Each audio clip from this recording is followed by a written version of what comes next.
Why this story matters. Stories like this remind us that improvement often comes through small, steady efforts. Quick summary, this story highlights recent developments related to On This Day, showing how constructive action can lead to meaningful results. 125 years ago today, the Federation of Australia was born. The Constitution of Australia came into force, uniting the 6 colonies of Queensland, New South Wales, Victoria, Tasmania, South Australia, and Western Australia under one federal government.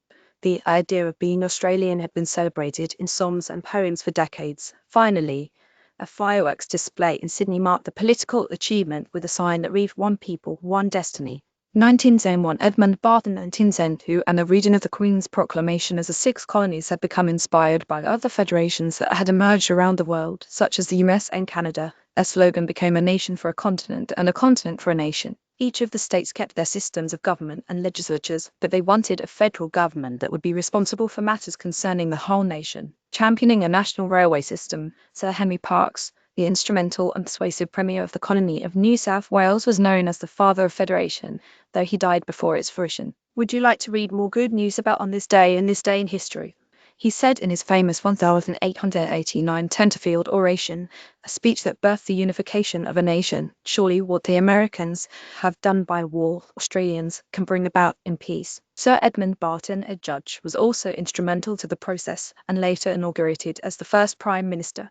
Barton, who was also a delegate to the Constitutional Conventions, played a key role in the drafting of a national constitution. He resigned as Prime Minister after 3 years to become a founding member of the High Court of Australia, where he served until his death. More good news on this date. The importation of slaves into the United States was banned in 1908. President Abraham Lincoln signed an Emancipation Proclamation, setting slaves in U.S. Confederate rebel states and leading to new attitudes about slavery in 1918. The United Nations Declaration was signed by the United Nations in 1994. It became the first independent country in the West Indies in 1994. Spanish rule ended in Cuba in 1918. Italy embraced the Constitution in 1948, and then ceasefire orders in Kashmir stopped the war between India and Pakistan in 1994. Regarding independence, Republic of the Sudan 1996, Cameroon 1996, Western Samoa 1996, the Sultanate of Brunei 1998. The field wide computer bugs caused none of the problems predicted to arise with the new millennium date. To Norwegian 18-year-old Magnus Carlsen became the youngest chess grandmaster ever to top the world rankings during 10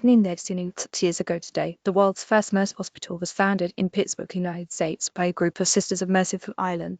Mercy Hospital served the Pittsburgh region through World War I, the worldwide epidemic of Spanish influenza, the Great Depression, and World War II.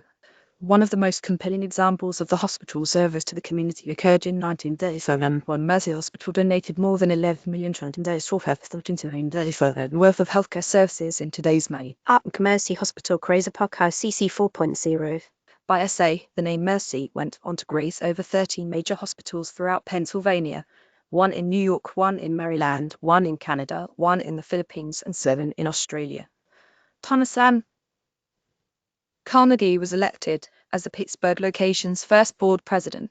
Across the various PA locations, the Mercy hospitals offer every modern medical and health service from cancer to nutrition services.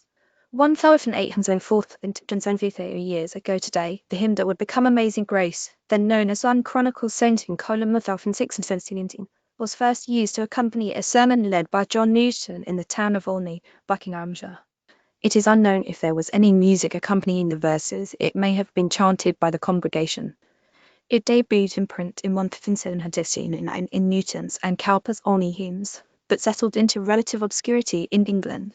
The hymns book with Amazing Grace in the United States, Amazing Grace became a popular song used by Baptist and Methodist preachers as part of their evangelizing, especially in the American South during the Second Great Awakening of the early 19th century. It has been associated with more than 20 melodies, but it was in 1832 that American composer William Walker set it to the tune known as New Britain in a shape note format. This is the version most frequently sung today, with the message that forgiveness and redemption are possible regardless of sins committed and that the soul can be delivered from despair through the mercy of God. Amazing Grace is one of the most recognizable songs in the English-speaking world. American historian Gilbert Chase writes that it is without a doubt the most famous of all the folk hymns, and Jonathan Aiken, a Newton biographer, estimates that the song is performed about 10 million times annually. It has had particular influence in folk music and has become an emblematic black spiritual. Its universal message has been a significant factor in its crossover into secular music.